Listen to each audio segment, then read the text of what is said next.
Welcome to Late Night Chats Killer Content Corner, episode 19. Let's see if Oh, happy Halloween, everyone. I mean, by the time you're watching this, Halloween is now over. But it's actually in the middle of Halloween right now. yeah, I mean, this is literally it's Halloween. So, um, I thought I'd bring you guys a cool case today. A spooky one, but based on a true story. So it is a killer content case, technically. There is murder, a real one. Just who's responsible for it is still up for the so we'll There you go. Exactly. I don't know. Before we start, I have a question to ask you. Do you believe in like demonic possession and things like that? You need to see it to You believe it. you're kind of like the have to see it to believe it, eh? You're freezing up. I can't hear you. I have to say, you Huh? can't hear me. No, you're You freezing can't up. hear me. Like it's I can hear you, but like you're freezing up. I don't know, man. I'm on 5G. Sorry. I don't know. I don't know what to tell you. I don't see the freezing over here. I don't even see it. I just see, So Yeah, I see freezing up. do I believe it? Yeah. You sure it's me? Yeah, it's you. Because I don't know. I don't see it. Like my screen doesn't freeze at all. Yeah, no, I see you Nothing. freezing. I don't see anything. I see you freezing and it cuts off your sentence. How's it doing that? I don't That's what I know. don't And you're understand. not clear either. I'm not clear. Oh, now like you get clear and then your There's all image gets glitchy too. No, I don't see that. I don't even see that on you. I don't even see you doing that. Yeah, no, it's on your anyhow, let's just move along. So Okay. I, like I said, you don't know if you believe it or not. no, I'm seeing is believing. Seeing is believing, eh?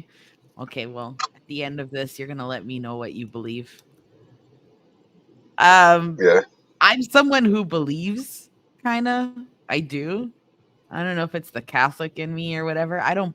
What I don't believe is that most of these cases are demonic possession. To be honest with you, I'm quite skeptical on the ones I choose to believe. Right? Okay. Um, this being one of them, especially since the people involved are shady pasts regarding their involvement in possession, like the Warrens, like they're the ones who did the other, Okay. like Annabelle, The Conjuring 1, 2. Well, this movie was like The Conjuring 3, the Devil Made Me Do It. So like that Warren Mm. couple, they're shady. So I don't know whether to believe them or not. Just because they're so money hungry, or I mean, they're dead now, but their son now carries on their business. Yes, their business is still going on. I So I mean, was gonna say, are they real people too, right? It's based on real people that did this possession before, no? yeah, all of these movies from The Conjuring and Annabelle and whatnot, they're all based on these stories that this couple experienced. Like they were like real life Ghostbusters, Diane and her husband. I forget his name. Um and she says she had a portal to the other world, and he says that he was a psychic. So, I don't know how true that is because I don't psychics are something I don't believe in, to be honest. But, um, Yeah, possession is just a touchy subject with me. I don't know if I honestly, I don't believe in most of them. I don't believe most of them occurred. I think there's a rational explanation for most of them. Um, Yeah, but there is the odd one or two that I'm just like, okay, that's fucked. Like, there's no way that could be fake.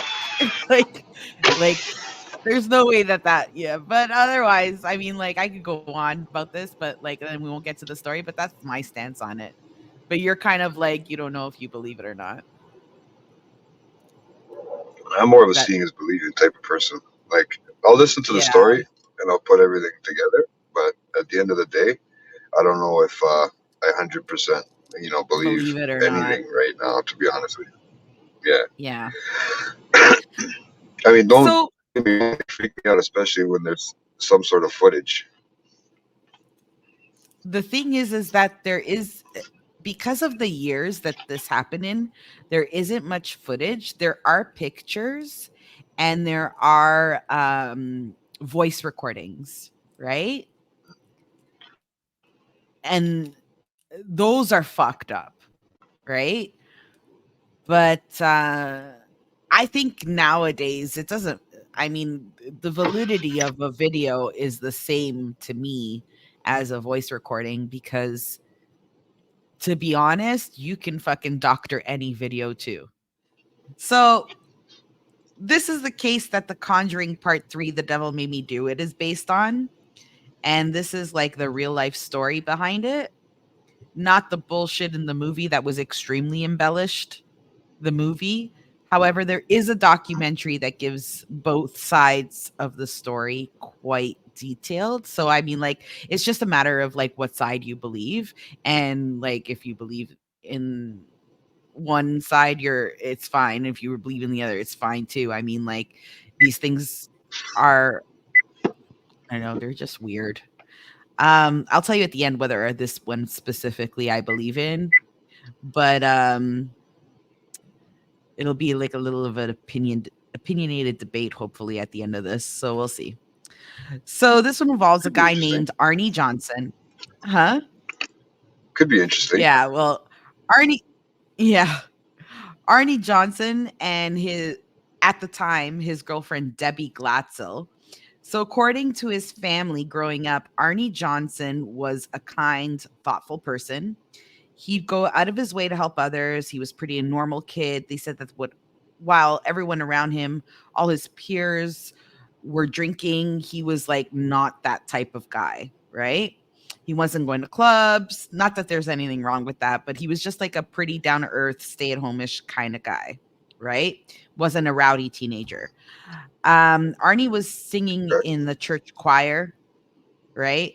And playing Little League and taking his younger sister fishing. Like he was that kind of teenager, right?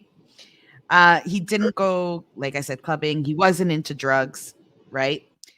And like he never raised his voice ever. That's what people said. Like he wasn't someone who raised his voice ever. And we're in Connecticut, right? You know, I don't know how familiar you are with Connecticut, New York. I mean, it's like the Richie Frenzy state of um part of the US From New York? there. Yeah. Yeah. His parents separated pretty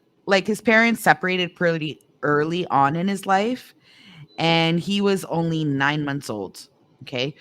There were periods that they attempted to reconcile his parents, but it didn't really work, and they officially divorced when he was about 4. His mother was Mary Okay. Johnson, and she was a single mom at the time. And she struggled kind of working several jobs just to support Arnie and his younger sisters, Wanda and Janice. So mom was a single mom. Arnie had 2 younger sisters. There was also a younger cousin named Mary who was living with the family on and off. Um, so she was supporting her as well. When he finished 8th grade, he did try to move in with his father, who at the time was working as a landscaper in Bethel, Connecticut. But unfortunately, it didn't really work out. And I think that he just really didn't make their relationship like kind of work closely after all that time. Like they just like kind of like didn't get along, right? Um, So he ended up returning to live with his mother and his sisters in Bridgeport pretty quickly after trying this out with his dad. But Arnie's mom was really trying her best, just kind of struggling to support these kids on her own, right? I mean, it's hard enough to support yourself sometimes. Like, I mean, when you're working and you have 4 kids, right? 3, including a niece, right? Yeah. So Arnie's mom was really trying her best, but just kind of struggling to support all these kids. And Arnie ended up dropping out of school at 16 to work odd jobs just to try and support his siblings as well. So according to his mom, she said he took odd jobs. That was really the only reason he left school, was to help support us. It was through Yeah. his mother. So it was through his mother that Arnie met his future girlfriend. This is where shit starts getting weird right here, okay? Debbie Glatzo. And he was 12 years old when he met Debbie, and she was 19. Isn't that weird? That's kind of robbing the cradle, no? Just a tad, right? I mean, I don't know. I think it's weird. It's I think 1974 it's too, 100% weird. but it's also I mean, 1974. But I don't know even for about back then. 1974, it's weird. I don't know about back then, but yeah, 1974. No, it would be fucked up. We're not talking about 1901. Yeah, I still think. Yeah, and I don't know. It's just, to me, at this, like, I mean, he's 12. Like, there isn't a teen in the number of his age yet, right? It's 12. Like, he's not a teenager. Anyhow. It was 1974, and Debbie was working as a checkout clerk at a local grocery store. Um, and she says, I knocked over a display with the supermarket, and Arnie said to his mother, I'm going to help that lady. Debbie and Mary Johnson became close friends through seeing each other at the grocery store. And Debbie and Mary Johnson, so Arnie's mom and Debbie, like the 19-year-old and Arnie's mom, became really close friends through this grocery store. And they began dating a few years later, which still, I mean, even if he were 15 or 16, right? That means she would be 20, 20 something. I don't know. 20. Yeah, right? Like, it's still weird. At the beginning of their relationship, they actually lived with Debbie's family in Brookfield for a few months to save money.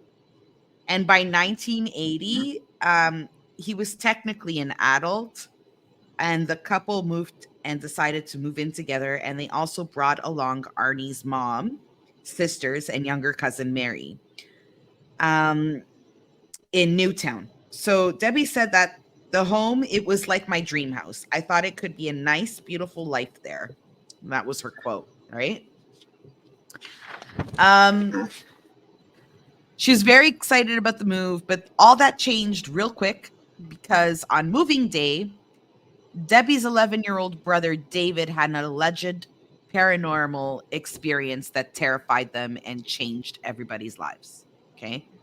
So, according to Debbie, David really liked Arnie. So, David is Debbie's younger brother, 11-year-old, right? And Arnie is Debbie's boyfriend, right? And they got along really well. And Debbie was really close to her little brother, right? And he just wanted to be around them a lot. So, like, he wanted to help the couple move that day. And so the day of the move, he went with them to get everything settled. And when they got to the house, they noticed that the previous tenants had left some furniture, which included a bed in the main bedroom. And it was while he was cleaning in the main bedroom that David, the 11-year-old, first saw what he called a fiendish looking figure that he described as an old man, burnt and black looking. Apparently, he was basically telling them, beware, get out of this house. That's what this 11-year-old was saying. Upon seeing this like this really scary sight, David yelled, screamed, and ran from the house altogether. And this is like during the day, and Debbie, and like it wasn't nighttime, it was like during the day, and Debbie and Arnie followed out behind him, and he was like freaking out, like freaking the fuck out. He wouldn't go, he refused to go back into the house. David told his sister that the old man had pushed him and that he was not going back into the house. Debbie and Arnie went back in and continued cleaning, but David stayed outside until they were ready to leave. Like he wouldn't go back in. Later that night over dinner, at Debbie's parents' house, Debbie and Arnie were telling Debbie's mom about what had happened in the house. And while they were talking about David, David came out of his bedroom and said he was still having visions of the old man in the house, but now he could hear his voice in the house as well. Okay. So according to David, in the visions, he could see the old man, and he said this old man had an animal trapped in the house and it's tormenting it. And he said the animal is scratching at the door trying to escape.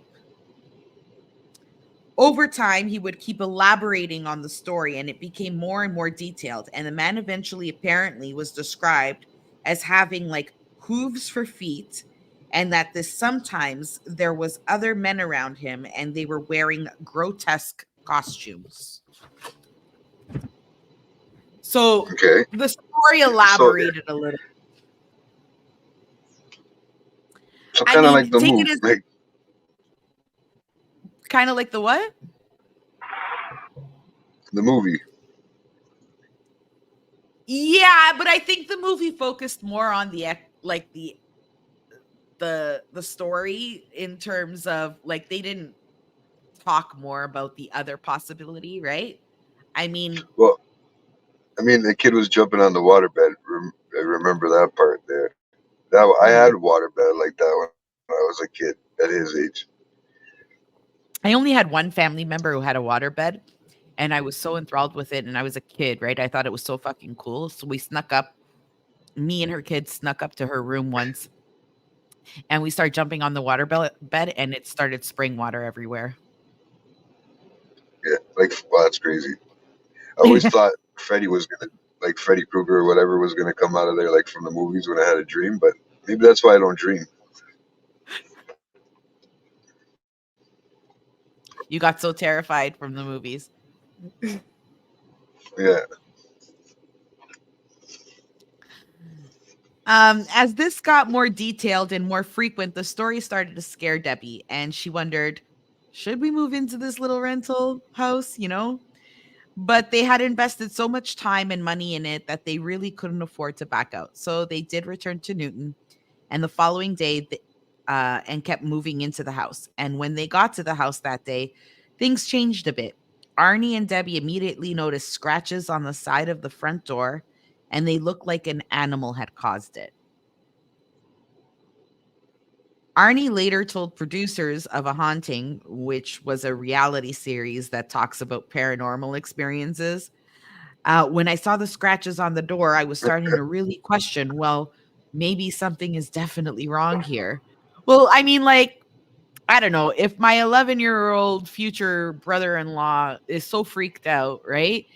And he describes like a tormented animal being kept in that house, and then you go back to the house and there are animal scratches at the door, I'd be pretty freaked out too, right? Wouldn't you? I would. I would be freaking For out. sure. I would start believing that kid, right? Because how's that kid supposed to know about the animal thing if he's never seen an animal? But guess what? I'm coming back to the house now and I see animal scratches. A little freaky. Or it could be coincidence. I don't think 11-year-old. Sometimes I don't think 11-year-old knows so much about like weird demon-looking things. You know what I mean? So I mean, if it looks kind of weird and hooved, like I don't know. I mean, maybe we're not giving him enough credit. But yeah, I mean, I would be freaked out if I was his age. I mean, yeah, very much so, right? Especially if it was happening in my house. Yeah. Yeah. Debbie interpreted this as a confirmation that what David was saying about the old man and what he was seeing was true. And she was like, They had already invested 2 months' rent into this place, but they decided they weren't going to move in after this. So Arnie and Debbie felt comfortable with this decision. They were like, nope, not doing it. But Mary Johnson, Arnie's mom, she wasn't so convinced that there was really reason to back out of this, mainly because Mary had already given notice to her landlord, like Arnie's mom. She's like, fuck, you said that I could move in with you, right? I already gave notice to my landlord. I'm going to fucking move in, right? Like, I'm moving, right? Um, the plan was she was going to move into the house with Debbie and Arnie with her kids. So Arnie and Debbie were going to live with Debbie's family in Brookfield for the time being until they could find another place. But Mary and her kids had already given notice to the landlord. So they decided to actually move into the house in Newton. So Mary, Arnie's mom, and his siblings and little cousin moved into the house. Okay. Now, Arnie and Debbie, their plans have been put on hold. They're not moving into that little house, or his mom did. So they kind of took all their stuff out of that house, went back to Debbie's parents' house. They were going to stay there for a while, but when they got there, Debbie's mom was very agitated. And she was saying that David had been upset all evening, and he was insisting that the old man, who he was now calling the Beast, was angry with him for telling Arnie and Debbie not to move into the house in Newtown. And what David was saying was that the Beast had followed him from that home and had followed him into the Brookfields home. So now it was in Debbie's parents' house. So it was no longer in the house that they rented. It followed the kid to their house, right? That's what this kid is saying. But okay, it's kind of weird.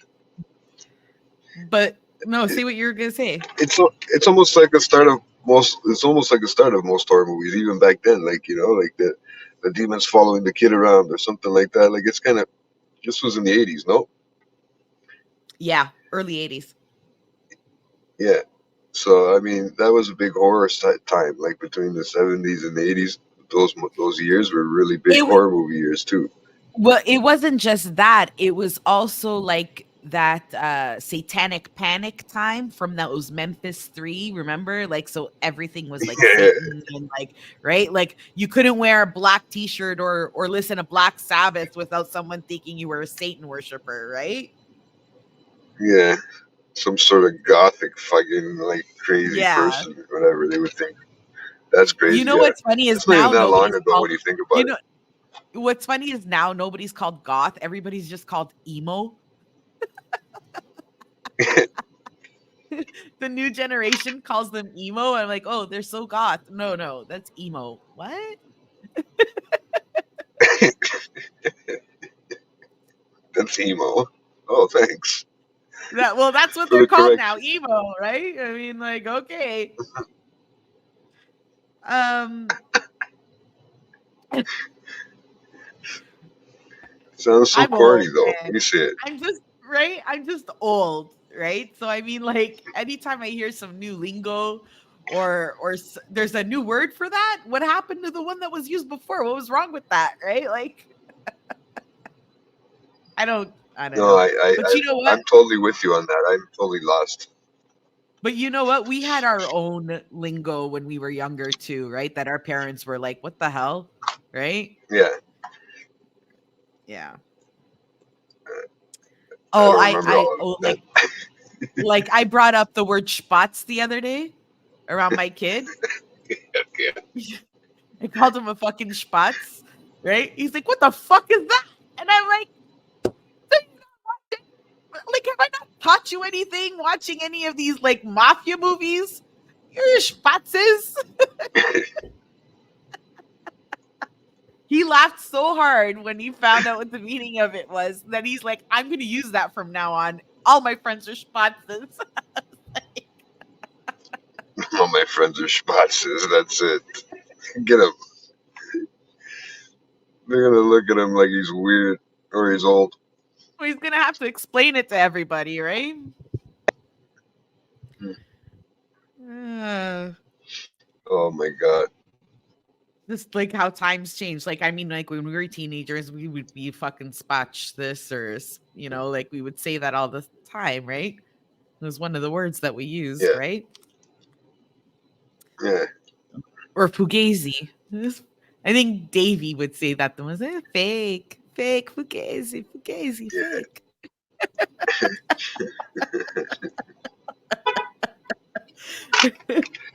Oh man, It's so fake, fake, fake. I thought it was him or between him and Mikey. Yeah, they would have the funniest fucking sayings. I mean, like they would make up sayings and we would just die laughing.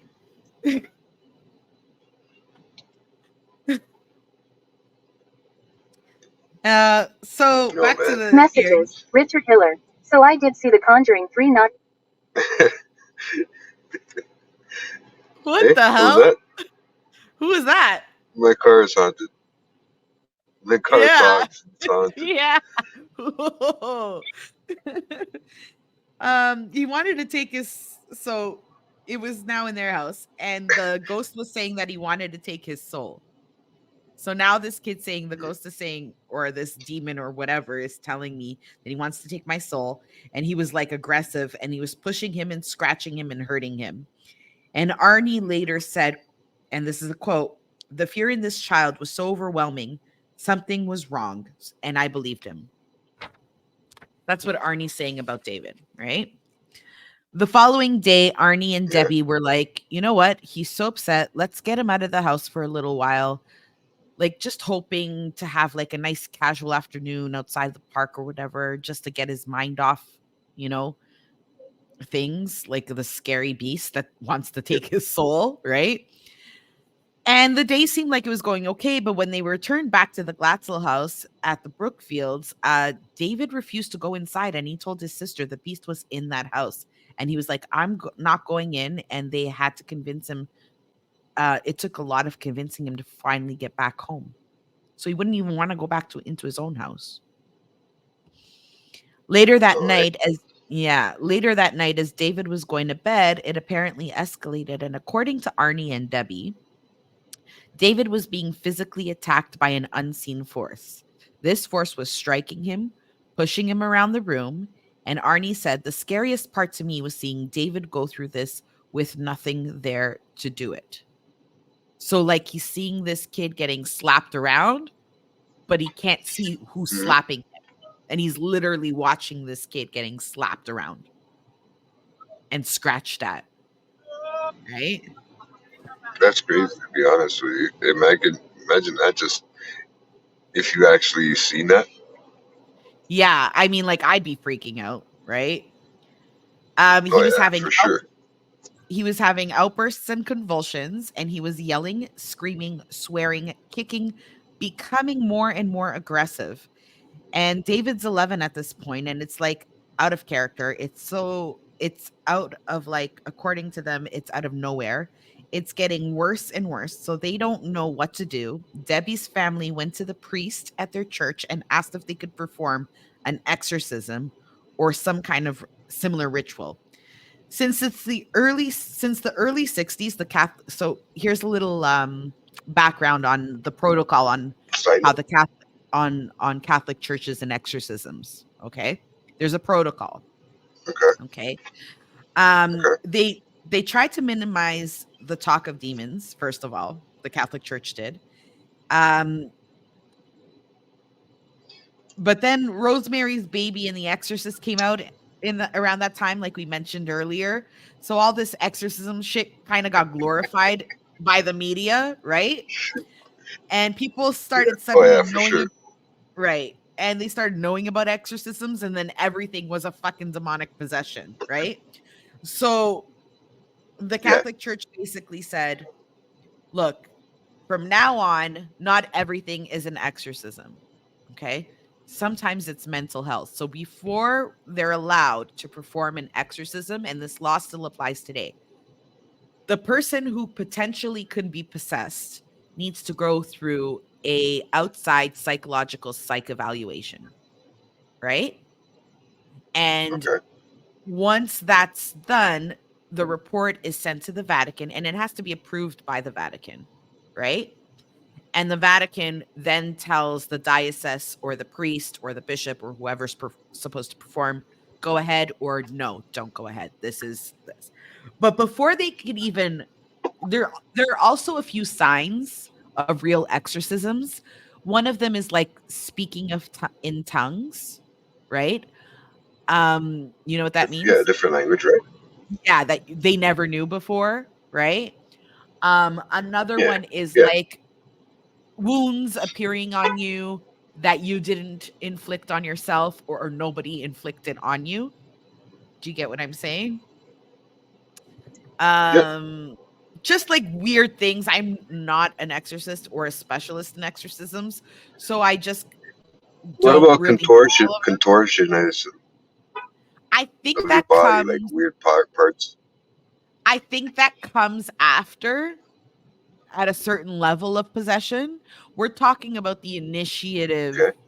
state of it, right?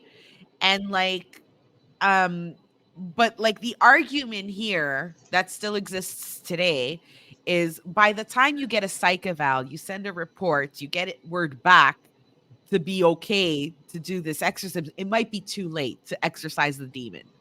That's the argument, right? Yeah, It takes too long, and these yeah. kind of things, I don't know. So some of them, and it's a very dangerous procedure, right? So I mean, who I would love to knows? be around and watch them. To be honest with you, No thanks. No thanks. No thanks. Uh-uh. I'm not the fuck I would around and love it. find out. I would sit in the room. I'm not the fuck around and find out kind of fucking bullshit when it comes to demons and exorcism. No wait. I was when I was younger. Yeah, I was so stand up to that enthralled with shit. that kind of stuff. And I think I did it because I wanted to prove it all bullshit, right? So like I would play a Ouija board or do bloody, oh my god, I remember doing Bloody Mary when I was like 12 all the time. And nothing fucking ever appeared. Yeah, I did that. I never played the Ouija board though. I have. I didn't There's believe a in it. story. I felt like it was That's always somebody moving it. that's a story for another day. But yeah, Ouija board freaked me out. Yeah. Yeah, Ouija boards. I'm not fucking around and finding out. No. I mean, like, I, I'd try it. Why not? yeah, you could try it with some other friends. I ain't going there. No, why not? Nope. Because I've been there, done that. I ain't going there. Some things are just like, I don't know. You know what though? I do love watching movies on possession and exorcism and like that kind of thing. To me, those are the scariest types of movies. Yeah. Those are the kind of like scary movies I enjoy. I'm not a big fan of like Saw kind of like movies or Purge. Like to me, those are just like gory, like glorified gore. They're not really scary, right? I mean, but possession and Also, some shit, of that these, pardon? some of these paranormal shows that are on there, like some, I don't know. There's some paranormal shows and TV shows that are out there that sound Yeah, I and don't just know. look so fakely done. You know what I mean? Yeah, I don't So know. I don't believe in those really. I think a lot of people use this whole thing to make a quick buck because it's such a great, like, it has such a great target market for marketing, right? I mean, like mhm. the unknown, like ghosts, ooh, right? So it's like, I ooh, would love to one of those things, like those markets. What do you call those? Not those markets. Those like locked up insane asylums and stuff like that that are supposedly haunted. yeah, I ain't fucking around and finding out on that either. Mm-mm. Oh, I wish. No, So I you're can go to down. a haunted house. I can do like haunted like house like Screamers or Wonderland. Those are fun, right? Mhm. But like Yeah. when there's like a real story background to that shit, I ain't fucking around and finding out. Nope. Nope. Nope. Nope. Nope. Oh Like, man. do you remember when we were kids and like on like I think it was a mandatory part of our curriculum. We'd have to go to the Mackenzie House here in Toronto. I didn't go to school in elementary in Toronto. Oh, okay. So like we had to go to the Mackenzie House, okay? And it I found out after, like a week after, that house, no, not a week after. I found out during the tour that they were giving us, right? Like, oh, Mhm. look, kids. I mean, like we were like 10 or 11, right? Like, oh, look, kids, like this is where he made the newspaper. This is like the little block letters like that, you'd stamp, and it was so cool. We got to make our own newsletter with gingerbread cookies from some, Pioneer Village looking chick, right? And then all of a sudden Yeah. at the end of it, she's like, "Oh, some people tend to see William Lyon Mackenzie walking through the halls here at night." I flipped my fucking shit. I was so terrified. I yelled at the teacher and I'm like, "Are you kidding me? You brought me to a haunted house?" No, no, I had nightmares for a week. My dad went to the school, Uh, flipped his shit. You taking my daughter to haunted houses? What is going on? Like, you guys you don't play around with that stuff. Why are you making kids go there? Why are you scaring the kids? Curriculum was so much funner back then, eh? Huh? Curriculum was so much funner and so down to earth back then, eh? Oh yeah. I mean, like, You I know, don't know, fuck. No man. wonder we didn't learn shit. Well, I did. I learned so much about him, right? And every time like I still walk by that house once in a blue moon, right? Like when I'm in the area, and fuck, do I never want to go in there? Like, I Which one can't. is that again? I just can't remember I can't even It's the remember big. where it is. It's I know the name. I just don't remember it is. it's around the area of St. Mike's, like that area. It's a Victorian home. Okay, okay, Yeah, they actually now do okay. like every Halloween. It's there and in Casa Loma, and I can tell you a spooky story that I went through in Casa Loma, but that'll be at the end of the show if you guys want to hear some of my spooky stories when I was working in Casa Loma. That place is haunted. I'm just telling you right the fuck now. That place is fucking haunted, and I flipped my fucking shit. Like, yeah, that's why I don't fuck around and find out anymore on anything, because like I flipped my fucking shit, like literally shit my fucking pants. Like I was terrified. I was terrified. Anyhow, I'll tell you guys that story after. But I was gonna say that. um back to the story here, or else we'll never end. So after hearing the family story, what was going on with the priest, the priest who is unnamed, lots of unnamed priests in here. There are always unnamed priests because they're unnamed priests, right? So the priest told the family he wasn't going to do an exorcism because he was like kind of wild and you need a lot of permissions and it's like this big process and you would have to wait for weeks for us to get approval from like higher ups and the diocese. And remember, this is the time before internet, so it wasn't a time where you would like um can send an email and get a response immediately to the exorcism division at the Vatican, like it was like Exorcism division. yeah, whatever, like Sorry. dear exorcists, dear exorcist committee, like this is like what's going Yeah, on. like the Men in Please Black or approve, something. right? Yeah, no, like you'd have to send a fucking pigeon to Italy. Well, I don't think it was that bad. I think you just send a letter that would probably take, Pick up a phone. you know, yeah. Airmail. Remember when the Um, envelopes had airmail? so the priest refused to do an exorcism and he said, "Let me do more research. And while I'm doing the research for what I can do for you, why don't you just bless the house with some holy water, light some candles, do some prayers and the thoughts and prayers methods, for getting everything here. Let's thoughts and prayers. Let's just do in our Father. I'm sure everything will be fine." Right? Like in the house. But David's behavior, of course, didn't change, right? What was happening to him was not changing. Allegedly, he was speaking in Latin at times. So that was weird, considering he never took Latin. right? And he was reciting a passage from Paradise Lost. Paradise Lost is a poem about Adam and Eve and Satan, and it was written by John Milton. And it's basically like an ode to Satan, really. It's like poetry about Satan and blah blah blah. It's historical. It's not in the Bible. It's just like a poem about the biblical satanic stuff, right? So how Yeah, an 11-year-old would be able to recite something like that, that's a little weird too, right? it is. It sounds like a movie.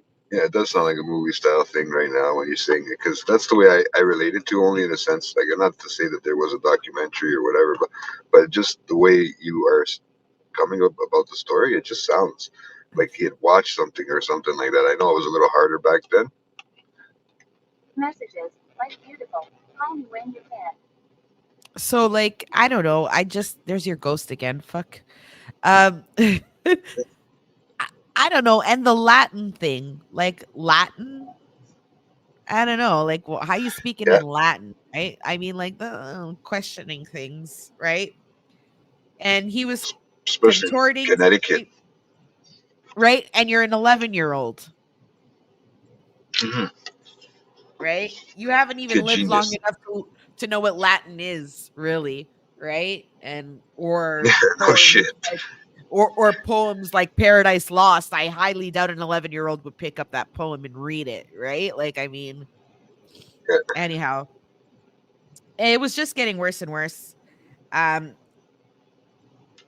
and nobody knew, everyone knew that he had never read that poem either, right? So the family went back to the unnamed priests, right? Who had now agreed to come to the Glatzel house to perform a blessing ritual, not an exorcism, just the blessing the house. They were like, we need an exorcism. Now, according to the Glatzels, when the priest had completed the blessing, he told them it's definitely not going to be sufficient enough to end what's going on here. Like, I've done my best, but he was like, this, uh, reach out to Ed and Lorraine Warren, right? Who are a husband and wife team Why of was it such a paranormal. creepy way of saying it? Like, I don't know. I can't stand this couple, I'll be honest. Like, every time I read something on them, it's just such bullshit, right? I mean, like, what are the odds a psychic and someone who has like a mental portal into the unknown universe and ghosts and can communicate with the living decide to get married, like, really? That's I don't already a know, man. question mark. Like that. Right? That's like Did you already a read it? portal to Did you another world. was there a section in the newspaper back then at the back, like man seeking woman must have paranormal activity because I'm psychic at the back of a fucking newspaper? And that's how they met? Like, honestly, like, I don't know, man. I don't Wouldn't the red know. flag go up when they say that I though? mean, what Like the as fuck soon as do it you mean? says Oh to no, like, I mean, like, because it's back then. Like, I don't know. Oh, this guy sounds interesting. He's a psychic. Let's see if he's the real deal. If I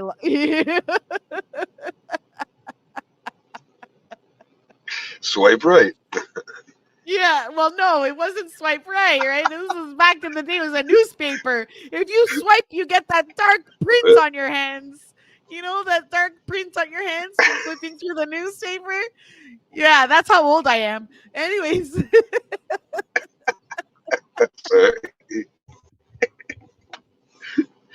Oh man, Oh.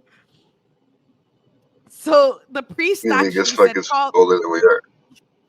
huh? You're gonna make Oh, us come sound older than on. we are. We are that old. We are like, there were still paper boys when we were that old. Stop it. This is just die.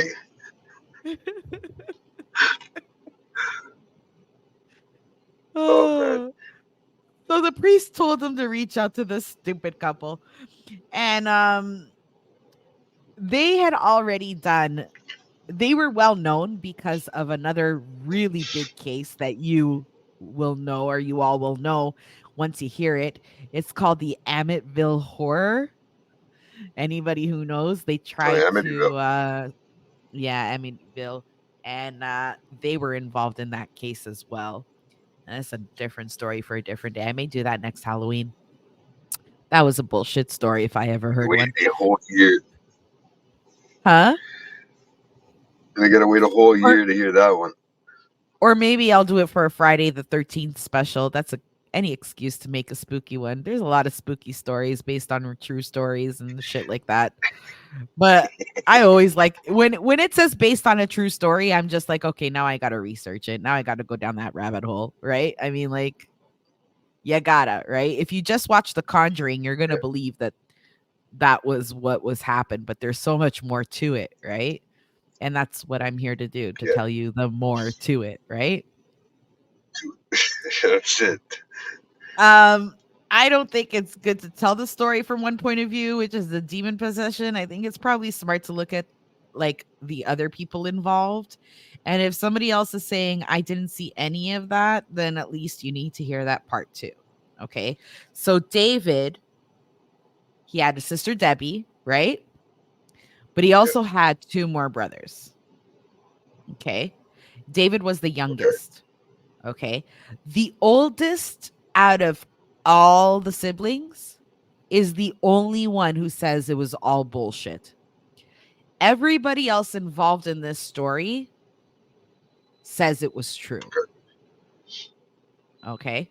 And we'll get back to that at the Okay. end. Okay. Because it was a big deal on me making up my mind on whether I believed it or not. Right. But I'll tell you about after. But it's like it's important to know that the oldest one out of all of them did not believe in the story. Okay.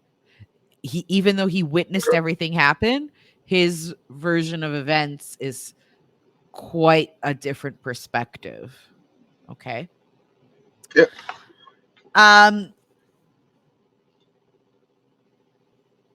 So David is sir. So the beginning in 1979, Carl Glasser Jr. was 14 years old, and he said at the beginning of I'm gonna go back to this. This is why I like guys, I didn't come very prepared today because I did a whole bunch of research on this and then I wanted to save this part at the end. So I'm going to save it to the end. So I'm gonna skip this part and take it to the end. Put it on the side here. So that what kind? Um Was that like a specialty part or something? Or no, it's just the oldest brother's version of events. That's all. And I'm not gonna okay. say it right now. I'm just gonna stick to the spooky part, right? And then let you guys come up with the Figure it out. conclusion. Okay. Sorry. That's a lot of it. She's got a lot of pages there, guys. Yeah. So so Lorraine says that the priest went up to her and told her the story about this family, about this kid being possessed, right? And of course they were like, "Oh, of course we'll help. Oh, yes, right away, right?"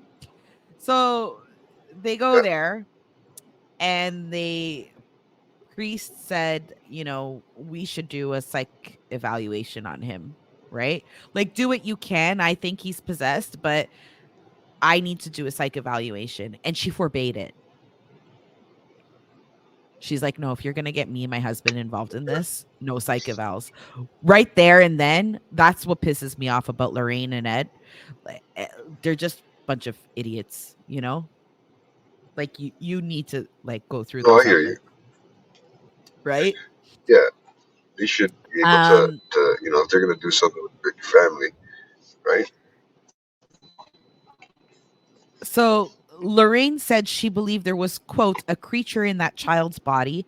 And she said that the creature was there to cause considerable psychic and physical harm to him and his family. The Glatzels told Ed and Lorraine that David's behavior was becoming increasingly more aggressive and they had seen the beatings and that that had been inflicted upon this boy by this unseen beast themselves. And of course, the Warrens looked at this and said, 100% he's obsessed by a demon. Now, Debbie Glatzel figured it was linked to the property somehow, which makes no sense because it initially supposedly attached to him at the other house where Mary Johnson is currently living. But she figured, why can't we just move away from this house and hopefully solve the problem? But Lorraine was like, nope. And she said it would do no good at this point because it would follow us. Because technically the demon did follow them, right? From one house to another, right? And that's the difference Walking between down a the street. haunted, right? So yeah, it just piggyback ride. Um so that's the difference between a You haunted guys house need a and lift? haunted people. You need, hey, give me a lift. Just picturing that character like Hellboy with fucking with the hooves and horns and walking down the street. Hey, can I get a lift? Yeah. Yeah.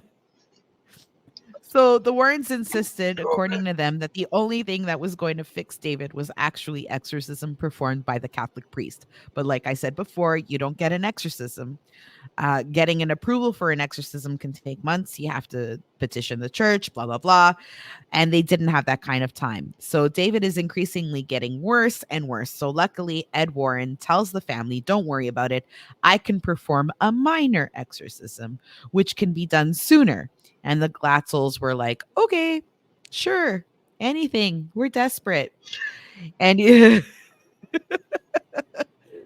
and he's like, I think the minor exorcism will do it. I think I can just like do a quickie. It sounds like if he needs an exorcism, he needs a motherfucking exorcism.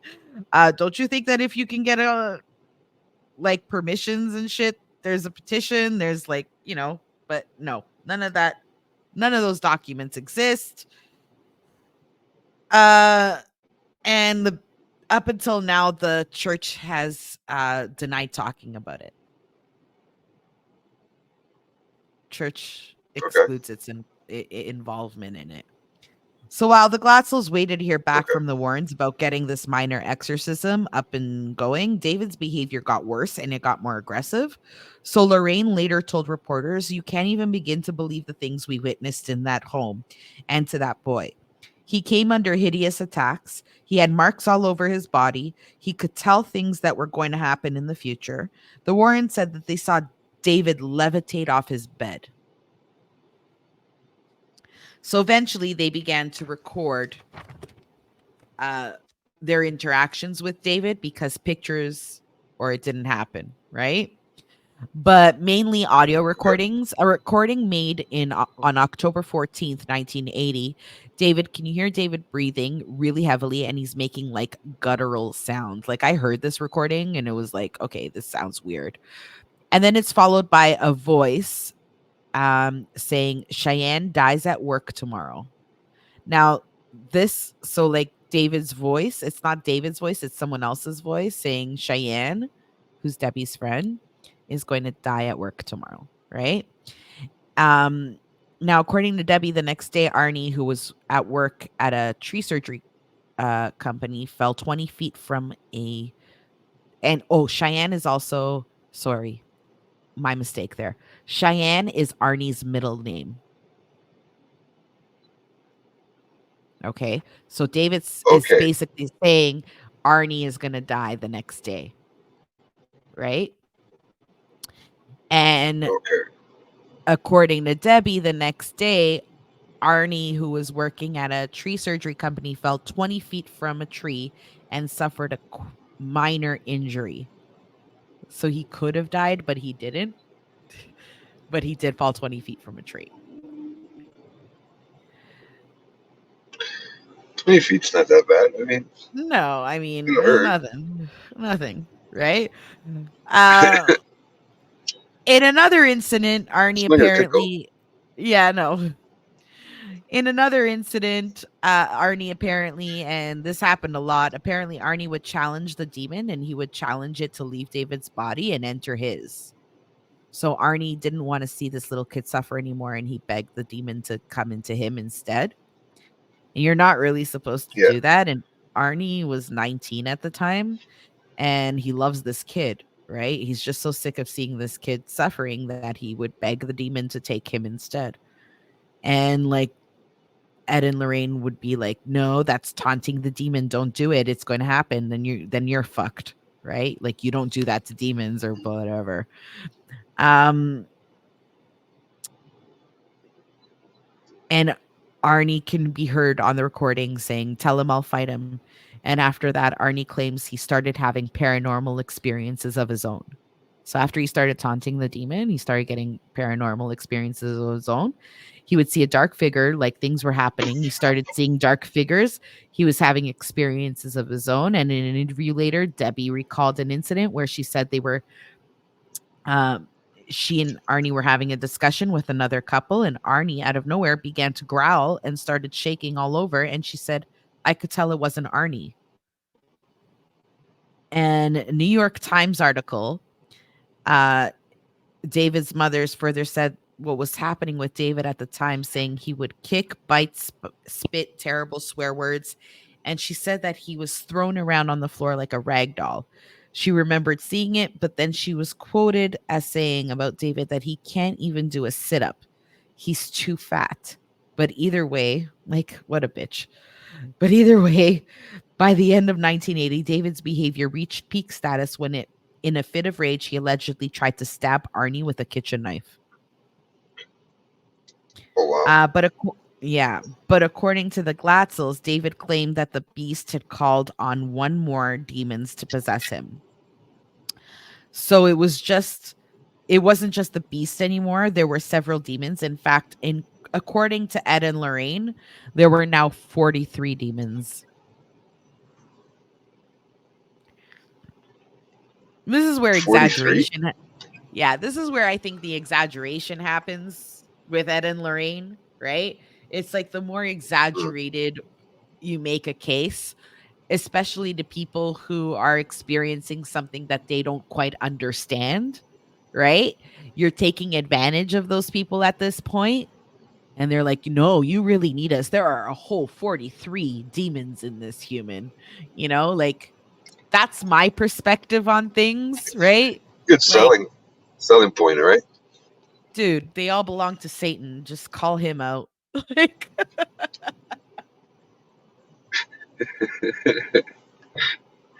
oh man.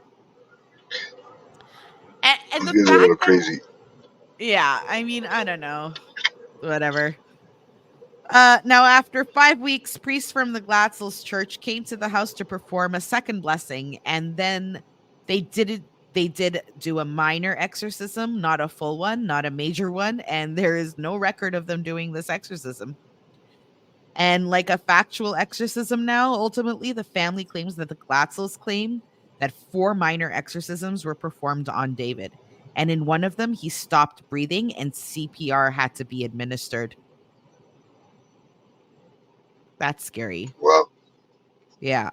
But the Yeah. priests were eventually, according to them, able to expel the demonic entities that were possessing David.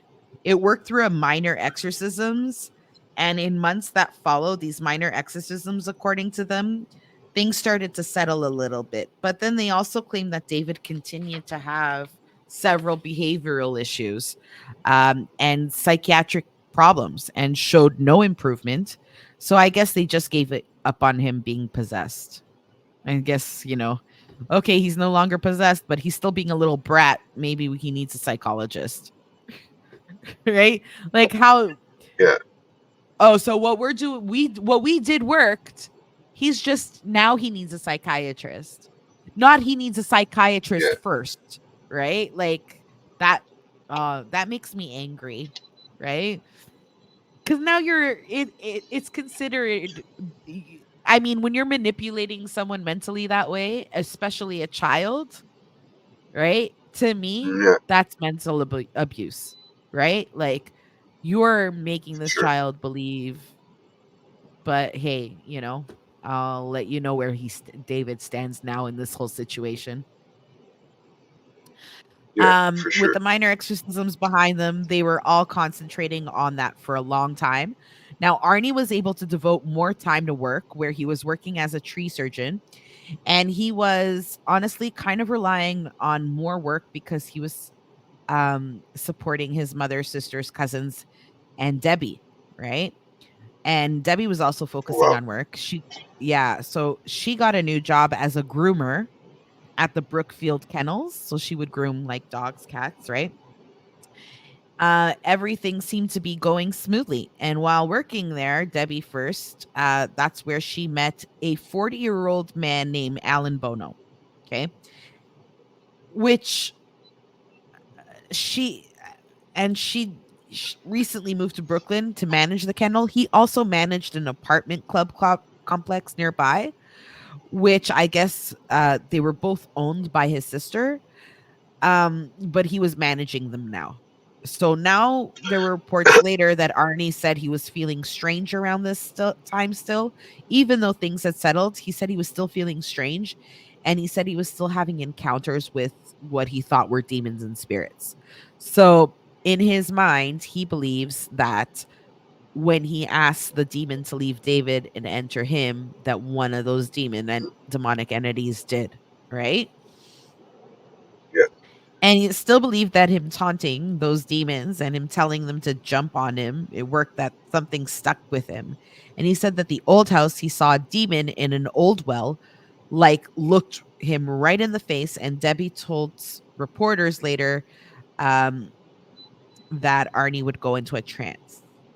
Um, he would growl and say he saw the beast later. He would have no memory of it. So he would say things and then have no memory of saying them. Right? Okay. It was just like David, but they assumed it was just like leftover demon from David's exorcism. It's so stupid. Oh, it's just leftover. Leftover demon, eh? Oh my god, I swear to God, when I was like listening to this podcast, I was dying. I was like, okay, it was just leftover demon. Oh man. That's fucking hilarious. Where does that come from? That's a classic line. Just leftover demon. So Arnie's dealing with this and he's just going on about his day-to-day life with this leftover demon in him. Mhm. And um at the beginning of the new year, Arnie and Debbie moved into one of the apartments that Alan Bono's complex, right? So they left Arnie's mom and Debbie's mom, and they finally moved into one of the apartments for just the two of them, right? Yeah. And the guy who was working at the kennel with Debbie, sorry, they had Arnie's teenage sisters. They went out that night with Arnie's teenage sisters, Wanda and Janice, and his younger cousin Mary, and they asked him also to move in with them as well, so that his mom could have her own life, right? And according to Okay. Arnie's mother, Arnie and Alan, so according to Arnie's mom, Mary, Arnie and Alan, the manager of the apartment complex, they got along actually really well, right? He used to tell her what a wonderful person Mr. Bono was, um, and it could have been true, but on the afternoon of February 16th, that's when shit went down. February 16th of 1981, something happened that would suggest that may not be true. It's difficult to know exactly what happened on this day because there are several different stories. Um, but on the afternoon, 19-year-old Arnie Johnson and Alan Bono went to lunch at the Mug and Munch Cafe in Brookfield with Arnie's sisters and 26-year-old Debbie Glatzel. Okay. I think it was about 3 hours. They all hung out there, and apparently the two men drank between 13 and 15 glasses of wine. And apparently Oh, after that, yeah, right? And apparently after that, the group all left the restaurant and went back to the apartment. Um, they weren't drinking at this point. However, the waitress says that Alan was the one who had most of the wine, not Arnie. Arnie had like between those 13 and 15 glasses, he only had like two. The rest was all Alan. Okay. Now, based on interviews with Debbie and Wanda, who was the older of the sisters, police conclude that around 6:30 that evening, Bono and Alan had made some kind of like remark about Johnson's girlfriend Debbie. So like Alan said something about Debbie to Arnie, Okay. right? And Arnie didn't like Okay. it, right? And this caused an argument between the two men, and that argument was taken outside the apartment at one point and turned violent. Um Arnie claimed that he has no memory of what happened, but neighbors and witnesses said that the argument continued to escalate outside the apartment, and then Arnie eventually pulled out a 5-inch folding knife and stabbed Alan 4 times in the stomach. And Wow. Bono fell to Bono fell to the ground, and Arnie allegedly walked off into the woods. And Debbie ran and sat back inside the apartment, and she called her dad, not the ambulance. She called her dad, Carl, and then they called the ambulance. So that's strange. Maybe I don't know. Anyways. So Alan was lying face up in the parking lot, alive but badly injured from 4 half-moon shaped stab wounds below his rib cage. As they looked at his injuries, they were trying to get him on the stretcher. The ambulance driver overheard Debbie tell her dad, "Oh, Daddy, he didn't mean to do it. You know how he gets when he's been drinking." Okay. Now, this is really important, right? Because that's not what they want to argue in Okay. court, right? Later in the Obviously. interview, the police, Carl Glatzel, would tell investigators Arnie did it. So there was no question that he did it. Arnie did this. Now, Alan was taken to Danbury Hospital, and he's still alive, but he was pronounced dead at the hospital. Police were given Arnie's description, and he was found only about an hour later. And he was only a couple of miles away, and he was charged with stabbing and murder. Now, they say when they found Arnie, he was like in a trance state, just walking Okay. straight in a very trance state. Like Okay. he had no memory of doing that to Alan. Okay. Okay. Yeah. And there was but they still arrested him, and there was $125,000 bond, which in 1981 is quite a bit of money. It's like $500,000 today, right? Yeah. So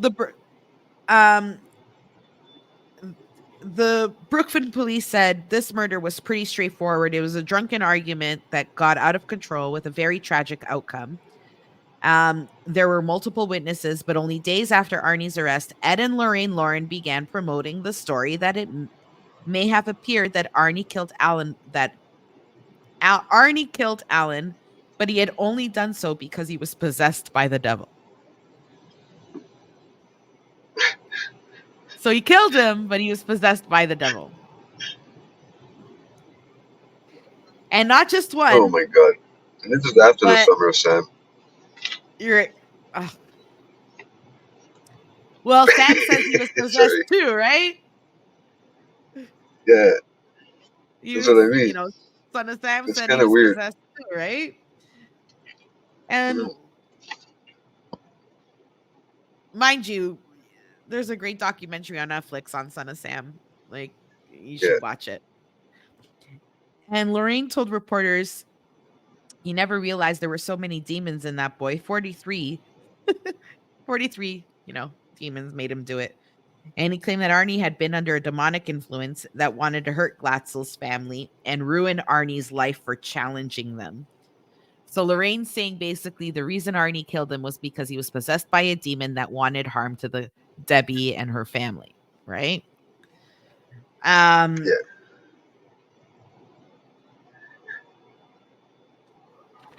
the purpose was to destroy Arnie's life as well, for wanting to take possession away from David, right?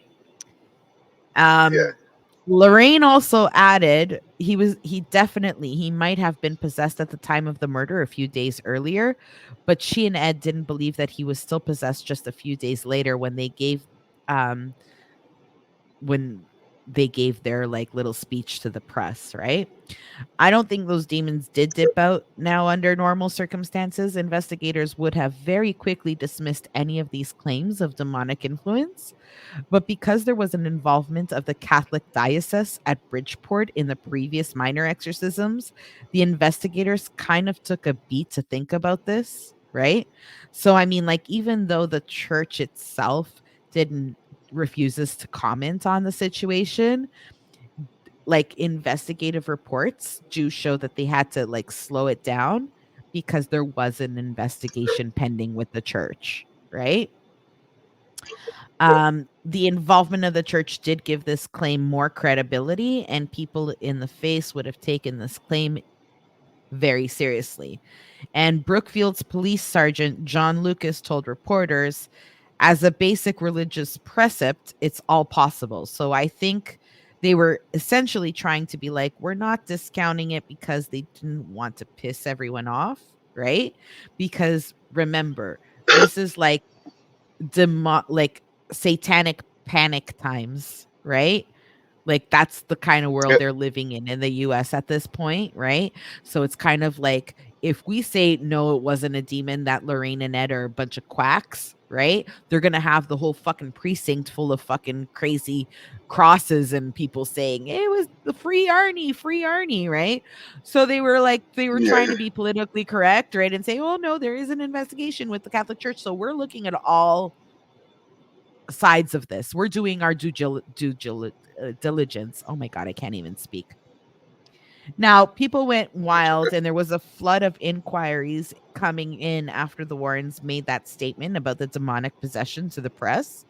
And in response, the Diocese of Bridgeport confirmed that they had received a request for help from the Glatzel family and had assigned a Reverend Francis Virgilac of Stamford to investigate for possible diabolical possession of the boy. According to the diocese, that reverend had not yet returned a report on the investigation of Glatzel family and that he had been sent on assignment out of country shortly before this whole thing. So he couldn't even be reached for comment. This was the only statement the Diocese of Bridgeport would make on this case, and they said a formal exorcism had never been approved and that it never happened, and they were going to maintain their silence on this matter. They would not talk about it again. So they wouldn't like, I mean, although they knew of the situation and it was under investigation, they refused to talk further on it. That's all they would say on it, right? So there was no backup from the church on this situation, right? Yeah. Now, while Arnie sat in Bridgeport Correctional Center awaiting his trial, the Warners kept the story going. Of course they would, because that's how you make it the money, right? Like if we can prove in court, and then you tell the person, if we can prove in court that the demon made you do it, you'll make money, we'll make money, you'll get off because it wasn't you, it was a demon, right? And blah blah blah. Yeah. You get the way the mind works with con artists, right? Yeah. And I mean, like, what reason didn't Arnie have to go along with it? He doesn't want to go to jail for life, right? Honestly. So if you have someone who could potentially have a better defense for you, of course you're gonna take it, right? Yeah. I know I would. Yeah, right. Oh no, it wasn't me. It was a demon. I swear he had like red horns. He was also very proud. Like a proud demon. He had a really nice mansion, and he let me eat. And like, I'll say whatever the fuck you want me to say if it's gonna get me out of going to jail, right? Now, while Arnie really did believe that he was possessed, right? He really did believe that, Sure. right? Yeah. Now, within a week of the murder, they had appeared on a number of television shows. Of course, this is Lorraine and Ed Warren, right? Television shows, radio shows claiming Arnie's case would be the first in American legal history in which an accused murderer will argue that he was possessed. Arnie's court-appointed lawyer, George Tim, refused to comment on these claims, but it didn't really matter because he was soon kicked out of there and was replaced by Martin Manella, that's Arnie's new lawyer now, who was a young private attorney who was very excited to work on this case and did it pro bono. So he did it for free. Okay. On March Oh wow. 19th, on March 19th, a grand jury weighed the evidence and witnesses' testimony and returned an indictment after only 25 minutes of deliberation. By now, he was being represented by Martin Marnella, who seemed to be really be into this media attention. So he was enjoying the attention as well, right? And following his indictment, Manella announced that he was intending to argue Arnie's actions were the result of demonic possession. Okay. And he was ready to go forward with this. But according to Manella, the defense would require, quote, psychic experts from all over the country and from England, which could be very costly. So, a defense fund has been set up to cover the costs associated with this strategy. So it's like kind of like the GoFundMe of that time, you know? It's gonna be Okay. expensive. We need money, right? So like everybody come donate money to this so that I can prove a demonic possession here, blah blah blah, right? To get psych evals and all of that stuff. Yeah. Um Yeah. it obviously attracted a lot of attention, right? And Manella the lawyer was definitely playing into it, and he even said, I hope the priests will have enough moral conscience to come forward. So he was calling out the Catholic Church for not coming forward with all the information. Um, Ed and Lorraine were also very frustrated with the Catholic diocese refusal to confirm or validate any of their claims. Like, honestly, they would have had validation if they allowed the church to do a psych eval in the first place, right? But Ed and Lorraine Yeah. refused it. They're like, no, it's an exorcism. And I'm like, no. It's like, dude, we have to do things the right way, right? Like, that's ridiculous. They're just, money hungry They're not the idiots. psych. They're not the psychics. Yeah. Yeah, right? Like, whatever. Um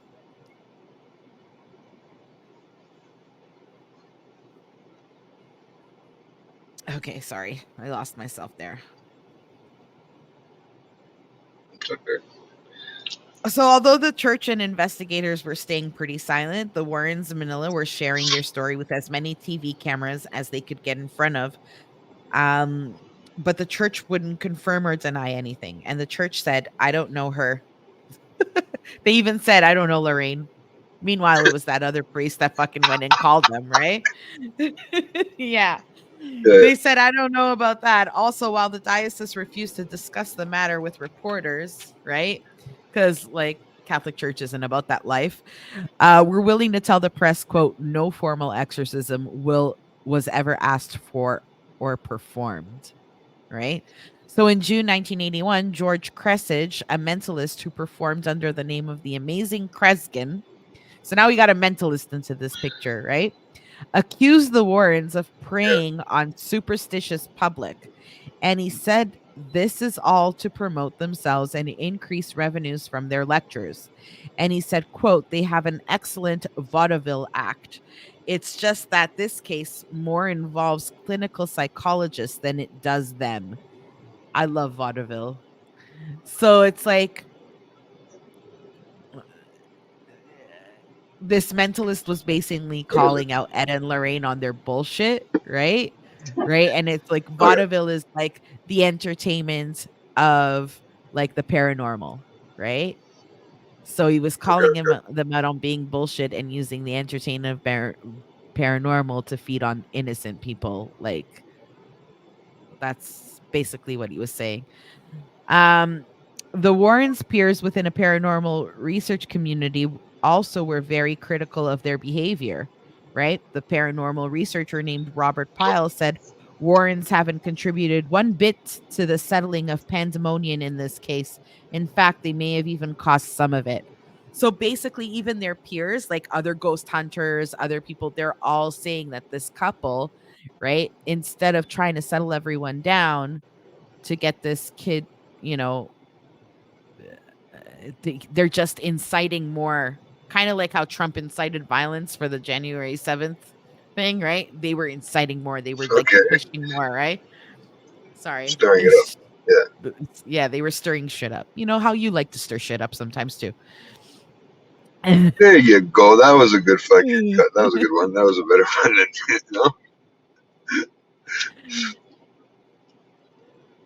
So even Manila, the lawyers in his community, other lawyers were also slamming Manila for this, right? So everyone is slamming Okay. everybody involved in this case. The Brookfield Police Department was also receiving dozens of letters and correspondence. So like it was just utter chaos in the entire community, right? Now, in the end, all of this was really for not because on October 28th, the first day of Arnie's trial, the Superior Court Judge Robert Callahan refused to allow a defense of demonic possession. So all of that all of that riling up of demonic possession, going on the news, going on radio, doing interviews, press conferences, talking to people, anybody who can hear them and saying he was possessed, that's our defense, the lawyer saying it, everybody saying it. The judge slammed his gall down and said, look, you're not allowed that defense in my courtroom. You're not allowed it. You're not allowed to bring the church into it. You're not allowed to anything. So now this lawyer is stuck having to create another defense strategy, a completely different defense strategy for this guy. Right? Oh, wow. Yeah. So all of that bullshit, Ed and but the narcissism behind Ed and Lorraine's thoughts process. If we just put it out there that much, we can use it as a defense. The judge has no other option but to hear us. But they are unaware. No, they just thought that the judge would have no choice but to hear that type of defense, right? It was a viable defense. It's not. It's not. There's, I know. your defense has to be based on fact, right? And there is no fact, right? There's only a spiritual belief, and a spiritual belief isn't fact, right? And there's no way to prove that the devil was in him, right? Yeah. So if you can't it's the same thing like with an alien. If an alien made me do it, that's not evidence. That's not even circumstantial evidence. You have to run a case with evidence. That's the way the world works, right? Okay. And the judge said, and I quote, "It would be incompetent evidence and I will not allow it." He's right. Whether I believe in put it in there, you would use it. No. And he's right. Whether I believe in ghosts or not, I still can't prove it in a court of law. Right? Yeah. I can't. Right? And if the only way I could, even if I were to show you a video of a chair flying across my room while I'm sitting here and nobody else is in here, you still can't prove beyond a reasonable doubt that that was a ghost. I know. Right? Yeah, I get it. Even if it's shown, you still there's, can't prove beyond a reasonable doubt in court that was a ghost. You can't. Even if they do that whole configuration of the body and you catch that on the fucking thing, I mean, nowadays it would probably be easy to CGI that shit, but back then, I mean, I don't think it would be. No, right? But still, I mean, nobody can explain that, right? Did you see that demonic video and watch the face of that guy on YouTube? That and this has to be legit because it was done before the AI CGI. Back in the CGI, right? Way before. It was like the 80s, right? Where this guy's face is literally disfigurating before all our eyes. It's crazy. After asking for a recess to now come up with a new defense strategy, he went right back to it anyway. He actually decided to go against the judge and smear his reputation. So he pulled a Donald Trump, right? because that's what Donald Trump is doing right now with his cases. And he may have to disqualify himself. And then he accused the judge of prejudice and anti-Catholic bias. So, like, anybody who's out there studying to be a lawyer or is a lawyer, I don't think it's a good idea to diss the judge that's trying your case. It's not a fucking good idea. Yeah, but It's not. It's not. I know. I guess Look, it's not, regardless of it's it, if you not. could be right. Luckily, the Judge You Callahan. wouldn't Well, challenge him in any way. I wouldn't go out in public and diss the judge that's trying my case, whether I agree with the judge or not. And that's what this fucking stupid ass lawyer did. Right? Okay. But luckily, Judge Callahan wasn't rocked by then, and he stood by his decision at a bar demonic possessing thing. And he also added that even if Manila could prove demonic possession, which you can't, he said it would not affect the intent of the crime. He said any testimony relating to possession would only be rooted in subjective religious beliefs, not scientific fact. And there's also no law that says, like, we can acquit you if you were possessed at the time of the murder, right? There's no law that says that. So even if he comes and says, no, there's no, here's the difference between state and religion, right? You can't use, there's no law that says, oh, well, he has a, it's against the law to put someone in jail if they were possessed by the devil. There's no law that exists that says that, right? It's crazy. True. Right? After all of this was done, the case went on pretty normally because now it's just a murder trial. The prosecutor, Walter Flanagan, presented his case, and he always had a plan to do, which was Arnie Johnson, in a drunken rage, stabbed Alan Bono in the stomach 4 times after Bono allegedly made a derogatory remark about his girlfriend. The evidence offered in support of this claim was the 5-inch folding knife found at the scene that belonged to him. He was also known to use it at work. It was now covered in blood, hair matching Bono's blood type. Incredible witnesses were called by the prosecution. This included the state's chief toxicologist, who testified that Bono, the victim, had a heavy concentration of alcohol in his blood, sample taken at the time of his death. A server also was called to testify from the Mug and Munch Cafe, and he said both Arnie and Alan had been served a large number of drinks on the afternoon of the murder, but forensic experts admitted that while Arnie was almost certainly drunk at the time of the murder, they were like absolutely Bono who had consumed more of the wine at the cafe. So Bono, the guy who died, is the one who was really, really, really, really drunk. He consumed more of the alcohol. Other witnesses including Debbie Glatzel and Arnie's sister Wanda, who gave their pretty straightforward accounts of the day's events. There was also some people who reported that Arnie did have previously drunk and aggressive behavior that they had witnessed. And Debbie did say to her dad, allegedly, that, you know how he gets when he's drunk. He's not himself, right? Now, unable to use that airtight demonic possession defense, Manila just said that it was self-defense, which is pretty normal. But he claimed a drunken Alan Bono instigated a violent confrontation with Arnie. That was the defense strategy now, right? So he's claiming that Alan was too drunk. He confronted Arnie violently, and Arnie killed Bono in self-defense, right? And there were claims made that Alan Bono had attempted to grab the youngest Mary, who was 9 at the time, like Helter, and not let her go. But they were claiming this was also set Arnie off. This was his 9-year-old niece. So apparently Alan, in the rage, had grabbed his 9-year-old niece, right? And so that made him really mad too. Nevertheless, Manila still found a way to put in some demonic stuff. Like a little bit by calling several local priests as character witnesses. But when he called them, the judge said, you better tread very lightly with your questioning.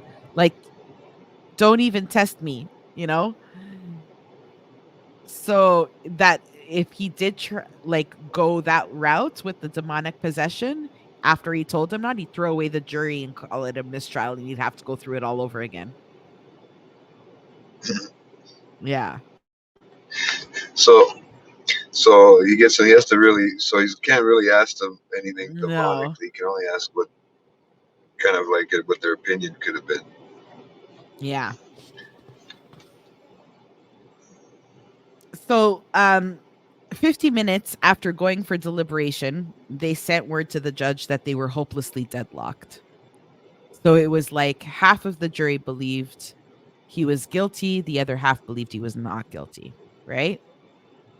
And in response, the judge told the jury, I would like you to remember the Chip Smith charge, which is a Connecticut case in which a deadlock jury managed to reach a conviction when the jurors and the minority chose to, quote, respect the intelligence of those in the majority and consider their views carefully. The jury agreed. So basically, he's saying that look at the majority, whoever the majority is what the rest vote for, right? So that you guys stop being Sure. deadlocked, right?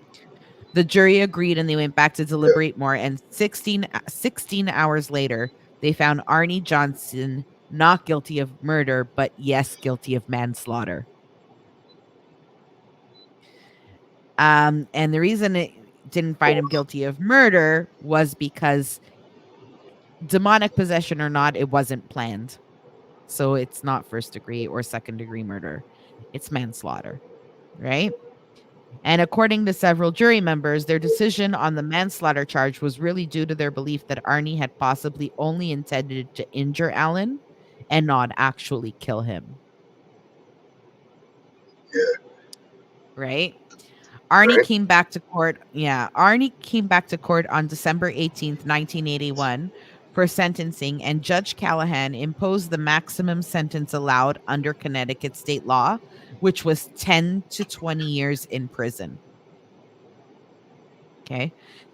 Oh He wow. said it was he said it was Arnie's lack of apparent remorse as his reasoning for imposing the maximum sentence. He said, I do not assume the powers of God, but you took a human life and you showed no acknowledgement of guilt and little remorse. And as this was said, Debbie Glatzel shouted, that's sick, and then stormed out of the courtroom. So Debbie got really pissed off, right? And yelled at the judge. Manel Yeah. apparently he filed an appeal, of course, on the sentence, but in March 1982, the appeal was withdrawn at Arnie's request. So Arnie said, "Don't bother appealing it." Right? Arnie's defense team released a Yeah. statement saying that Arnie didn't want to appeal as he consulted with his family and made the decision. Now, no longer confined by the restrictions of the Connecticut Superior Court, the story of Arnie's Johnson's supposed demonic possession definitely grew into legend. Now in 1983, Friends of the Warrens, General Brittle published The Devil in Connecticut, which was allegedly non-fictional account of the Johnson case. So of course, you got a money, right? So Ed and Lorraine did that. Didn't give the family any fucking money for it. That same year, The Devil in Connecticut was adapted into The Demon Murder Case, which was made for TV movie, which stars Clois Leachman, Kevin Bacon, and Andy Griffith. So there's a movie that was done in like the early 80s with Kevin Bacon in it. It was a made for TV movie. And Arnie Yeah. Johnson begins serving his sentence in December of 1981 at the Connecticut Correctional Institution in Summers. In January of 1985, he finally married his girlfriend, Debbie, in a ceremony at the Correctional Institute. And they were together until she died a couple years ago. Yeah. Oh wow. Yeah. Just 2 months later, Arnie was granted early release after serving only 5 years. Um, the parole board cited that he was a model prisoner and that he was the reason and that was the reason for the decision. So out of the full sentencing of what the judge gave him, he only served 5 years. Right? In Wow. 2007, Carl Glatzel Jr., the third Glatzel child, was the subject of the demonic possession. They filed a civil lawsuit against Gerald Brittle and the iUniverse Publishing in attempt to stop them from republishing The Devil in Connecticut, which the author admits in court documents is a quote fictionalized account of David and Carl Glatzel's past lives, but it was being marketed as nonfiction. Among the things, I guess, the suit says that Brittle's book included considerable false and defamatory subject matter and unreasonable and seriously interfered with the plaintiff's interest in not having their private affairs known to others. So the family sued the book, right? The publishing. And according to Carl, in the years following the trial, both he and David were like, they had a lot of difficulty in school. They were mocked, shunned, and later they had difficulty getting jobs because of all the notoriety that came from this whole thing. And he'd also exasperated David's mental health issues. He said he was continuing to struggle because of the press. Okay. So I'm not going to get into the rest of like all because there were a shitload of lawsuits. This entire family today does not speak to one another. Okay. Debbie's dead. Arnie still talks to David, but barely. Right? David doesn't Okay. talk to his other two brothers. Like nobody talks to one another. Okay. Okay. The parents have obviously died. Right. And the situation is as follows. I watched the documentary and everybody believed it happened except Carl, the oldest sibling. Okay. Carl said at one point David was acting out and his dad came into the room and said, "Shut the fuck up," and scared him so much that he quit, like he stopped acting out, right? So he's like, "I don't know, you think Satan's afraid of my father? You be the judge," right? Kind of like that, right?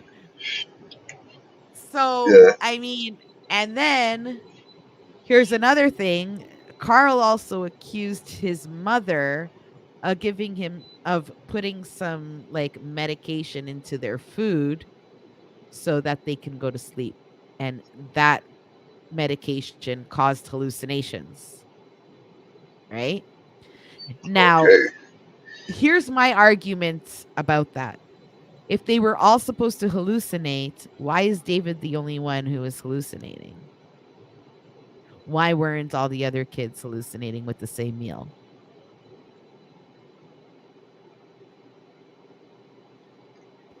So this is where things Maybe it wasn't a big enough dose. for all of them. I I don't mean, know. like Maybe they was she only just doing it put for it. one person. Yeah, but oh come on, they're all eating out of the same I don't pot. know. I'm just throwing random things out there. I mean, Yeah. I'm just trying to guess, So right? Carl, Like, I'm and then the opening up other my thing mind. is that what they all agree on, though, what they all agree on. So David says, without a shadow of a doubt, he was possessed. Arnie Okay. says, listen, without a shadow of a doubt, I was possessed. Okay. Debbie died of cancer 2 years ago, and she stood by Arnie's argument her entire life. Now, of course, there are reasons for them to say, look, I was possessed because, if he says I wasn't, that story can change. It's different. Like, but the statute of limitations, like, I mean, he served his time. He can't be retried for it. Right. So I don't see any reason for him to continue lying. Right. That's another thing. And Well, he another could be. thing is David. Could he be? No, he can't be retried for first degree murder, could he? Or he was tried No, for that and only no, given manslaughter. it was exactly right. So I mean, like, Okay. there's nothing else anybody could do about this situation, right? And then there's David. What reason does David have to lie? David doesn't have a reason to lie, even as an adult, older man now, right? He doesn't have a reason to lie. But what they all do agree on is that Ed and Lorraine took advantage of the family And out of like something crazy like $250,000 that the Ed and Lorraine made of their books and their movies, Okay. right? The family only got $5,000.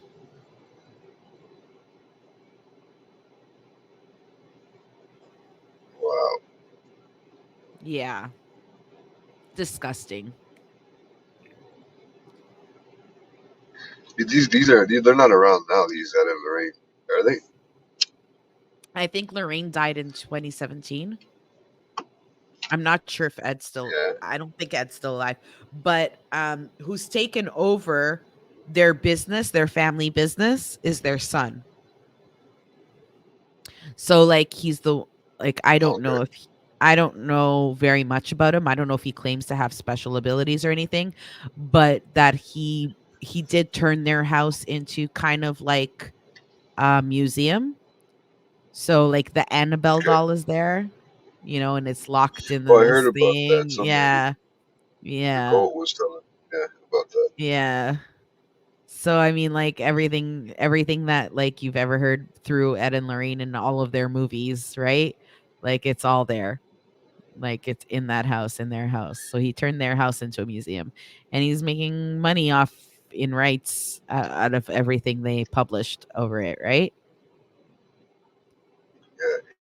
Yeah. He tells me that he believes in all that stuff, right? So I like to see what his thoughts are on this Yeah, because tell him. Yeah. he So says I he mean believes in like all of it. I personally I don't know what to believe, to be honest, because there's too Yeah. many different stories, right? And then Yeah. the question always pops up, what reason does the kid, the 11-year-old kid who's now an older adult, have to continue with the Half. facade, right? He Yeah. doesn't, right? True. So I mean like and he's never come out publicly talking until that documentary on Netflix, Okay. right? At all. But no, no, he only did it then. And there was a lot more footage like in that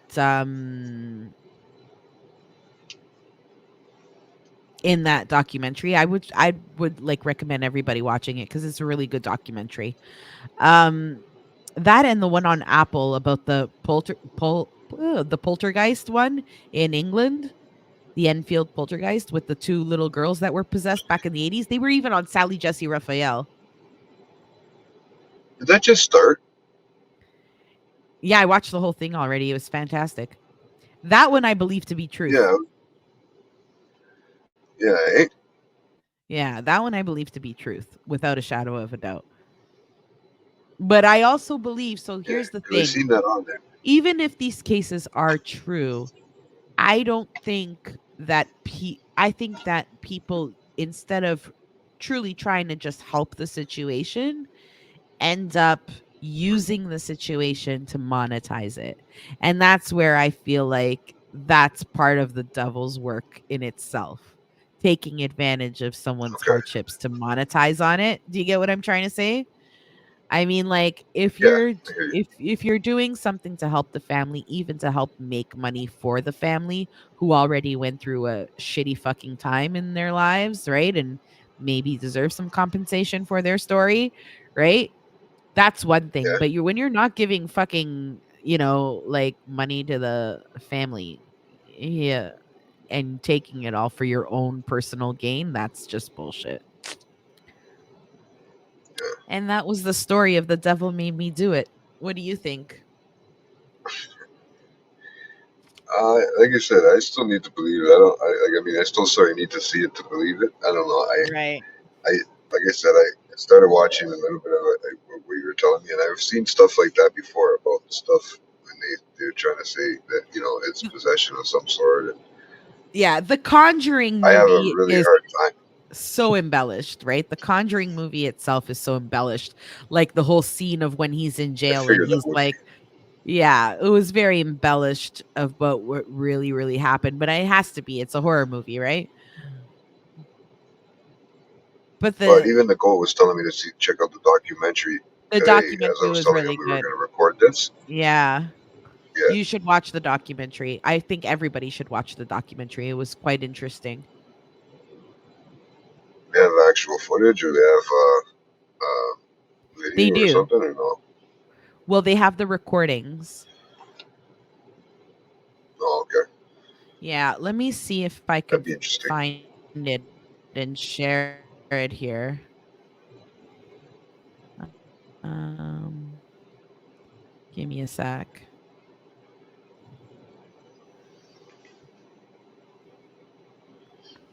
I don't know if something will play through, but Let's yeah, you can try. Might. see if I could.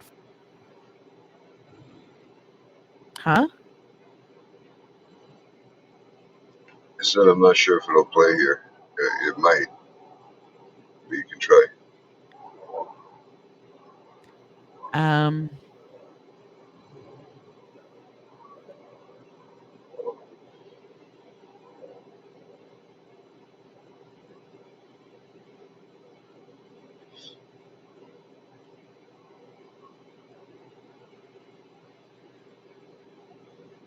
Mm-hmm. I forget what he said it was called. let me see if it's.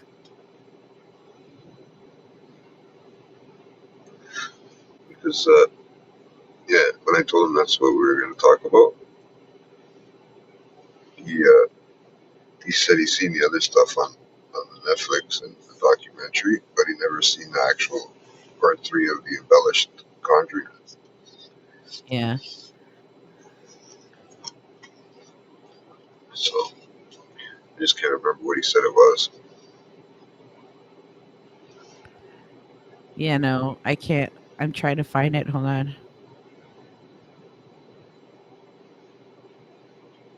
Right? But yeah, no, that it's a little bit of a crazy story, man.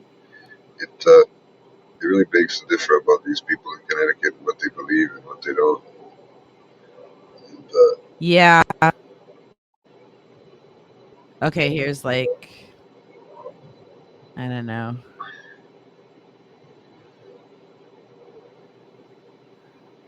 It's out there. I don't know. Like I can't find it now. yeah, But it's in the documentary yeah, definitely. we The can tapes post it that up are on there. Yeah. Yeah, but yeah, it was definitely an interesting Maybe case. we I can enjoyed share it. the link. Pardon? Yeah, no, it's maybe we could post it in the actual link, like when we post the video here. Yeah. But When we find it, yeah. if we can find it, and then share it with people too as well, that'd be interesting if they want to, check that out too as well. You compare it to what you had brought up, Yeah. I because mean, it does seem to get a there's little confusing. There's so many people bouncing around that they're talking about, right? right, but here's another thing, right? I mean, there could have been so many reasons that this 11-year-old kid could have said something like, you can't go move into that house because there's a ghost in there or a demon in there. I mean, he was 11 years old. He was very close to his sister, very close to his future brother-in-law Arnie, right? And they were living with him, so he Yeah, could have easily been acting out because he didn't want them to leave him, right? yeah. That's a possibility too, right? But then here's the back and forth of it. He's reciting Paradise Lost, Yeah, unless he's a fucking genius or something, and he reads every book he picks up, right? which he wasn't because he had a lot of trouble in school. Like he was Yeah. behind So, because he had a lot of trouble learning problems in school, right? yeah. So that doesn't make sense. That's the That's only why part I'm that like it, I would it's like find I really feel like I'm trippy. on a seesaw. I feel like I'm on a seesaw with this whole thing. Like, do I believe it? Because okay, On a that is waterbed. fucked up, right? Or don't I believe it because there is a Yeah. plausible logical explanation behind this behavioral issue. But then how would he know this? And then how would he, actually guess that Arnie was going to get hurt at work the next day, right? Like I mean, it's a lot of weird stuff. Doesn't make Is sense. it a It's still a but it kind spooky of doesn't, story. and it does. Yeah. The only fact that we know is that Arnie killed Alan, right? He served his time and he came out and he still had a story to tell, right? Yeah, And you know, pedophile Debbie married Arnie. that still trips me out. It trips me out too. I'm just like, what the fuck? But hey, they got married and they Yeah, had a great like life you can't together or stop whatever. laughing. But I don't know something. I can't laugh about that because I don't know if like I've told you before, man. My grandparents were 20 years apart, man. So I mean, Yeah, but it's kind did of they start dating when your grandma was 12 and your grandfather was 19? no. I think it was more along the ages of like 20, closer Okay, to but that's not my pedophilia. grandmother They're being both 20. adults. It doesn't matter. They're both adults, right? This was a child. I guess, yeah. It just seems so weird though. That's like me now going and fucking dating a 20-year-old. Just doesn't that sound Yeah. weird? I mean, it doesn't seem so bad on my end, but I mean, it doesn't make it illegal, right? I get what you're saying, but if you were to take 5 years off of that, yeah, it would make it illegal, man. That would suck. Yeah, that's kind of weird, man. But in fact, it was a woman doing it to a boy, so I don't know, man. Maybe it's a Still, little I don't know. different. I don't Teachers get it. go stop. It's not different because teachers have gone to jail for that. Yeah, I know, but it seems to only be the teachers that end up going to jail for that kind of stuff. You notice that it doesn't end up ever They're seeming to be a normal minors. person. No. But like a normal person that you hear about at a regular job or something like that. For some reason, you never find out about that part with women do it. You know what I mean? It always seems to Well, be the teachers because they're in a public eye, sort of thing. no, it's not. It's because people who are pedophiles purposely look for jobs where they can be around other children, Yeah, no, I get that part. I totally get that part. right? Did you Right. watch that So documentary on the Boy Scouts? no, I don't want to watch it. I was in Oh, like the Cub Scouts and shit like that. so So I don't want to. yeah, dude, man. I There's don't a want to whole know what it oh was yeah, like. it's like but this is like when you come to the I don't want to get realization. flashbacks. This is when you come to the realization where, you know, like pedophiles do everything they fucking can to be in a No, I situation where know. they can be around children, right? So it isn't just the teachers. It's like it's because people who become teachers, not all of them. They're most of teachers are fantastic guys. I have nothing against. I've had some really great teachers in my life. No, Um yeah, yeah, me too. but you know, like unfortunately people who are, you know, pedophiles, they look for jobs in general where they can be around children, whether it be the Boy Scouts, whether it be in schools, you know. That's crazy. No, it's true. I get what you're saying. That makes total sense. I mean, it does really. At the end of the day, that's and Yeah, they tend to be the nicer of the people they can interact with. yeah. But hey, Debbie and Narnie lived happily ever after, and that's all that matters, I guess. I don't know. Yeah. And that's it. So without further ado, Don't you bring up your thing for the end of the show? At least we can have yeah, that. We didn't because have I it at the forgot beginning. I forgot sorry guys. I'm always afraid to I push stuff on forgot. my end. Uh, there we go. Oh my god, I didn't even put the banner up. It's Jeez. all good. Any Where brother. is it under brand or what's it under? And the other banner. It's under brand. Oh yeah, all the way down. You'll find it between Rob's and There we Lewis's. go. I got it.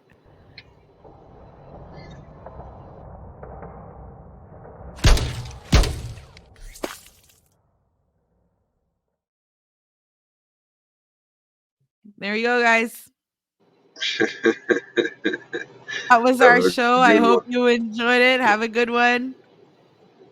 And subscribe. Always. And if you don't listen to killer content, I know you know someone who does. So go tell that human. Cheers. Bye. Cheers. Happy Halloween.